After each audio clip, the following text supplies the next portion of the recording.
இணையவழி வீட்டுமனை பட்டாக்களை அமைச்சர் வழங்கினார். மாண்புமிகு தமிழ்நாடு முதலமைச்சர் அவர்கள் தமிழ்நாடு முழுவதும் பொதுமக்கள் பயன்பெறும் வகையில் பல்வேறு சிறப்பு திட்டங்களை அறிவித்து சிறப்பாக செயல்படுத்தி வருகிறார்கள்.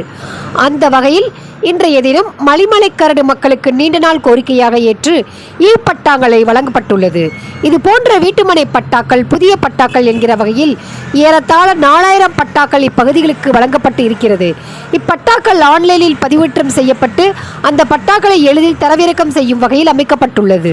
இன்றைய தினம் மாண்புமிகு தமிழ் வளர்ச்சி மற்றும் செய்தித்துறை அமைச்சர் அவர்கள் மணிமலைக்கரடு பகுதியைச் சார்ந்த 271 பயனாளிகளுக்கு விலையில்லா இணையவழி வீட்டுமனை பட்டாக்களை வழங்கினார். தொடர்ந்து சென்னிமலை பசுவப்பட்டி தொடக்க வேளாண்மை கூட்டுறவு கடன் சங்க அம்மாபாளையம் நியாய விலைக் கடையில் பயனாளிகளுக்கு பொங்கல் பரிசு தொகுப்புடன் ரூபாய் 3000 வழங்கினார்.